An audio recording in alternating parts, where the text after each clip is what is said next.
నాగపంచమి కథ. పూర్వము ఒక గ్రామమున కృషికుడైన కాపురెడ్డి ఉండెను. అతనికి 7 కుమారులు, ఒక్కగానొక్క కూతురుండెను.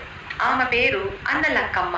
కాలవర్షమున ఆ కాపురెడ్డి గతించిన తర్వాత అతని కుమారులు ఒక్కగానొక్క చెల్లెలిని గారాబంగా పెంచుచుండిరి. కొన్ని దినములు గడిచినాక శ్రావణమాసం వచ్చినది. వర్ష ఋతువు కాబట్టి వానలు పడినవి. అన్నతమ్ములందరూ పొలములో దున్నుటకై మడకలెత్తుకొని వెళ్ళినారు. ఇంటి యందు అన్నలక్కమ్మ ఒంటరిగా ఉండెను. బీదవారైనను మమతకు ఇదరికము లేదు కదా. ఆ ముద్దు చెల్లెలు శనగలు వండి గుగ్గుళ్ళు చేసెను. మధ్యాహ్నము కాగా కడవలో నీళ్లు నించుకొని రాగి ముద్దలను శనగ గుగ్గులను ఎత్తుకొని అన్నగారులు దున్నుతున్న పొలము వైపు వెళ్ళెను. అంతలోనే పొలములో దారుణము జరిగిపోయినది. అన్నతమ్ములు దున్నుతున్నప్పుడు తమ జమీనులోనున్న పుట్ట ఒకదానిని చూచిరి. ఆ పుట్టను దున్నితే హెచ్చుగా పండించుకోవచ్చునని ఆశతో పుట్టను కొట్టి దున్నిరి.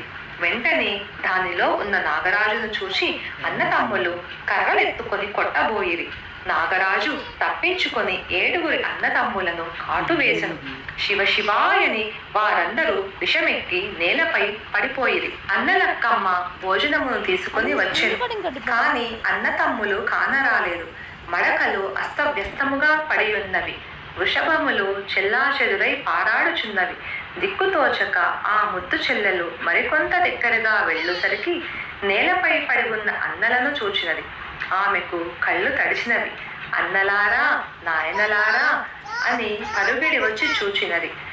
తను తెచ్చిన భోజన సామాగ్రిని దించుతూ, అన్నలారా, నేలపై యాలపడుకొని ఉన్నారు. ఆకలి చేత అలసిపోతిరా, లేక భోజనము తెచ్చుట ఆలస్యము అయిన దానికి కోపమా? నాతో ఎందుకు మాట్లాడరు అని ఆ చెల్లెలు అన్నలందరినీ దగ్గర నుంచి పరీక్షించినది. వారు ప్రాణహీనులని తెలిసిన వెంటనే భగవంతుడా అని బాధతో మూర్ఛపోయెను. మూర్ఛ తేలిన పిమ్మట వారి వద్ద కూర్చొని ఏడవసాగెను. అన్నలారా, నాకు ఇక దిక్కేది, చెల్లాయ్ అని పిలుచువారు ఇంకెవరున్నారు? ఆ భగవంతునికి కరుణ లేకపోయేనా? ఓ భగవంతుడా, నా అన్నలను బ్రతికింపుము, లేదా నా ప్రాణమును కూడా తీసుకొని పొమ్ము. పుట్టిన దాటిగా ఏక ప్రాణముగా అన్నలతో బతికి తిని వారు పోయిన మీద నేను బ్రతకలేను. దేవతలారా, నా మొర వినుడని ఎక్కుపెట్టి ఆ ముద్దు చెల్లెలు అన్నలను కౌగిలించుకొని ఏడవసాగెను. ఆ శోకమునకు రాళ్ళు మ్రానులు కరుణతో కరిగినవి. ఆకాశ మార్గమున పార్వతీ పరమేశ్వరులు విహారము చేయుచు ఆ రోధనను వినిరి. గౌరీదేవి, నాథ, ఈ ఆడకూతురుని చూడుము, పరిహసించుట మన ధర్మము కాదు కదా అనెను. వెంటనే ఆది దంపతులు బ్రాహ్మణ వేషధారులై వచ్చి, కూతురా, పుట్టను నాశనము చేసిన ఎడల నాగరాజు యొక్క కోపమునకు నీ అన్నలు మృతులైరి.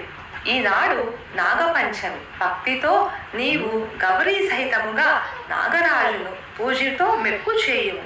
నీ అన్నలు బ్రతుకుదురు అని చెప్పి కన్నీరు తుడిచి వ్రత విధానమును చెప్పి వెళ్ళిపోయి ఆ చెల్లెలు వ్రతము చేయుటకు సిద్ధపడెను. ఏటిలో స్నానము చేసి పూజకు ఆరంభించెను. పూజ సామాగ్రులు లేవు కదా. అయితేనేమి, భక్తితో భగవంతునికి ఏమి అర్పణ చేసినను అదే 10,000. ఆ వనితామణి ఇసుక దిప్పను చేసి అదే గౌరీదేవి అని అనుకొనెను. ఓ జగదాంబ, ఈ బీదరాలిని కాపాడు. ఈ తెచ్చిన రాగి ముద్దలే నీకు చలివిండి, ఈ శనగల గుగ్గుళ్లే నీకు నైవేద్యముగా చేయుచున్నాను. భక్తియే నీకు ధూప దీపములు. నాగరాజా, నా ప్రార్థన మన్నింపుము. నా అన్నల తప్పుల్ని క్షమించి కాపాడుము. ఓ తల్లి దాక్షాయిని, చిరకాలము నా అన్నలకు దీర్ఘ ఆయుష్యులనిచ్చి బ్రతుకున్నట్లు అనుగ్రహింపుము. మూత్రము చేసెను. ఆమె భక్తికి మెచ్చి ఆకాశమున పార్వతీ పరమేశ్వరులు అభయహస్తముతో ఆశీర్వదించిరి. ఆకాశము నుండి పుష్పాక్షింతలు కురిసెను. ఎదుట నుండిన ఇసుక దిప్పయే గౌరీదేవిగా, బంగారు గౌరిగా కనిపించెను. ధూపదీపములు కోటి సూర్య తేజముగా వెలుగుచుండెను. ఆనందమున అక్షింతలు అన్నలపై చల్లిన వెంటనే వారు అందరూ నిద్ర నుండి లేచినట్టుగా లేచి, చెల్లెలా, ఏమి ఆశ్చర్యము, మేము ఎట్లు బతికితిమి అని అడిగిరి. అప్పుడు నాగరాజు మనుష్య రూపమున కనిపించి, అన్నలారా, ఈ ముద్దు చెల్లెలు చేసిన నాగపంచమి వ్రత ప్రభావము వలన మీకు ప్రాణములు వచ్చినవి అని చెప్పి మాయమయ్యను. అప్పుడు అన్న తమ్ములందరూ స్నానమాచరించి నాగరాజుకు కృతక్షీరములు అర్పించి ప్రార్థన చేసుకొనిరి. ఇంటికి పోయి అందరూ భోజనము చేయు వేళలో, చెల్లెలా, ఈ చలిబిండి ఎక్కడిది? నీ భక్ష్య భోజ్యము ఎప్పుడు చేసితివి? ఆహా, నీ చేతి వంటలు ఈనాడు ఎంతో రుచికరముగా నున్నవి. దీనికి కారణమేమి అని అడిగిరి. అన్నలారా, దీనికంతటికి ఆ గౌరీదేవి నాగరాజుల కృపయే కారణం అని చెల్లెలు చెప్పాను. అన్నలందరూ ముద్దు చెల్లెలిని కౌగిలించుకొని, చెల్లెలా, నీవు మా ప్రాణం ఇచ్చిన భాగ్యదేవతవు, నీవు మా ఇంటి మహాలక్ష్మివి, మా ఇంటి దీపము అని కొనియాడి. చెల్లెలా, ఈ పీతాంబరము తీసుకొను, ఈ ముక్కెర నీకు అలంకారముగా నుండును, ఈ కంఠాహారము నీకుగా తెచ్చినది, ఈ గాజులు నీ చేతికి మోజులు అని అన్నలందరూ వివిధ వస్త్రభూషణములు ఇచ్చి ఆమెను కొనియాడిరి. పరమేశ్వర కృపాసారమున త్వరలో ఆమెకు తగిన వ్యక్తితో వివాహము అయ్యను. ఆమెను అత్తగారింటికి పంపుతూ, చెల్లెలా, నీ చేత మృష్టాన్నము మాకు మళ్ళీ ఎప్పుడు పెట్టెదవు అని అడుగగా, అన్నలారా, ప్రతి నాగపంచమి నాడు మీరందరూ నా చేతి భోజనము చేసి ఆనందింపజేయవలని చెల్లెలు కోరెను. ఆనాటి నుండి నేటి వరకు నాగపంచమి నాడు అన్న తమ్ములందరూ అక్క చెల్లెళ్లకు వస్త్రభూషణములు నొసగి తృప్తిపరచుట సంప్రదాయమయ్యను. అన్న తమ్ములున్న ప్రతి ఆడకూతురు ఈనాడు వారిని భోజన పానాదులచే తృప్తిపరచి వారి ఆశీర్వాద శుభాకాంక్షలను పొందుటను సంప్రదాయమైన. ఇట్లా నాగపంచమి వ్రత మహాత్మ్యమును అందరూ విని ఆనందించిరి. ప్రతి సంవత్సరము అన్నలక్కమ్మ నాగపంచమి నాడు వ్రతము చేయించుండును. ప్రాతకాలమున స్నానమాచరించి పూజా ద్రవ్యములు తీసుకొని పుట్ట పూజకు పోవును.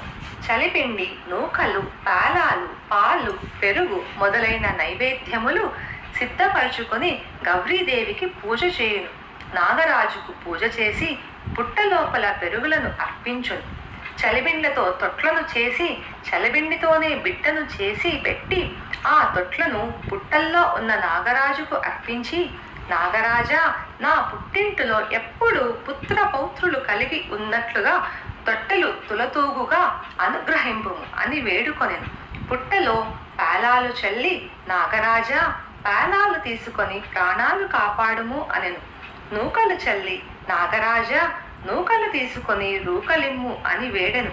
నాగరాజుకు గుగ్గిళ్లను అర్పించి, నాగరాజా, ఈ గుగ్గిళ్లను తీసుకొని మా పుట్టింటి వారికి గుర్రాలిచ్చి కాపాడుము అని వేడుకొనెను.